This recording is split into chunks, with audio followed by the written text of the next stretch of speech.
first talk about this idea of knowing what the impact of traumatic stress is.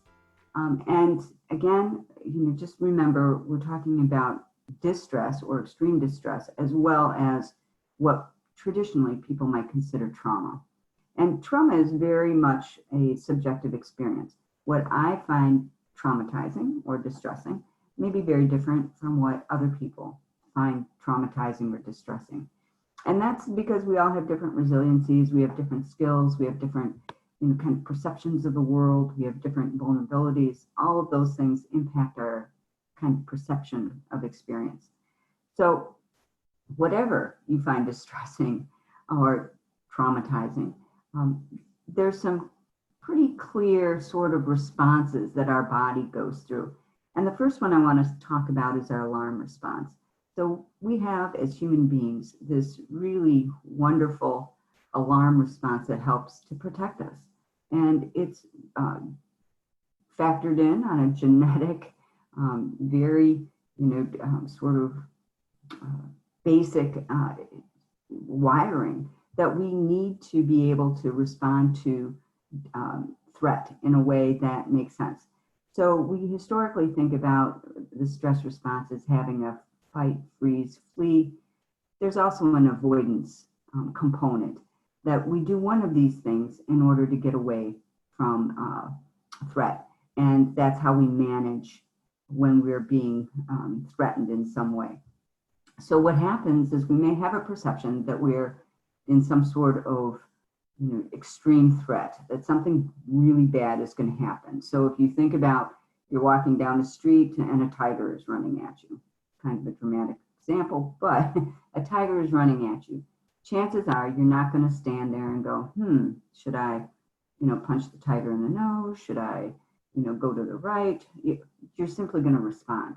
And that's your stress response. That's your alarm system going off and saying, here's a threat, do this.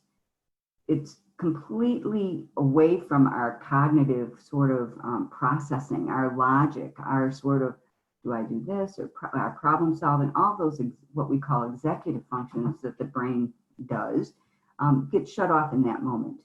And it makes sense because we don't really need to think about those things in that moment. What we need to think about is how are we going to help ourselves? So that's what we do. And we have whatever response we have.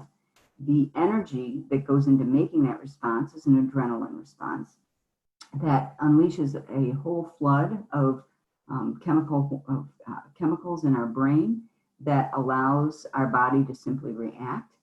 And then after the event, those chemicals subside and we go back to kind of a normal or typical state. So that's how the alarm system typically works. When people are experiencing extreme distress or chronic distress, so again, the COVID pandemic is an example of this. We go through months and months and months of having this kind of heightened sense of threat or fear. We can have ongoing sort of experiences of distress. Examples of that might be high levels of anxiety, might be feeling threatened all the time, might be being frightened of going out into the world, might be depression, might be a sense of feeling overwhelmed. All of those things can be not only examples of, just sort of being trapped in a house, but also of our sense of threat. So being able to recognize that this is a very common, normal reaction that we all have for survival, and being able to then think about it from the perspective of, okay, so if I have this reaction and it's normal, how do I cope with it, becomes super helpful. And as a parent, being able to recognize this in your child. So for example, if your child is usually a pretty laid back, easygoing kid, and now they're more irritable, they're unable to, focus, those things may all be related to this stress response. So being able to recognize it, talk about it, think about, okay, so what can we do about that? Because there are indeed we do have some efficacy here, and being able to recognize that we can indeed do something different becomes really important. And so when you're looking at your child and you're seeing, behaviors that you've not seen before, one of the first questions you might ask yourself is this related to simply being under considerable stress? Is it depression per se, or is it depression related to a stress response?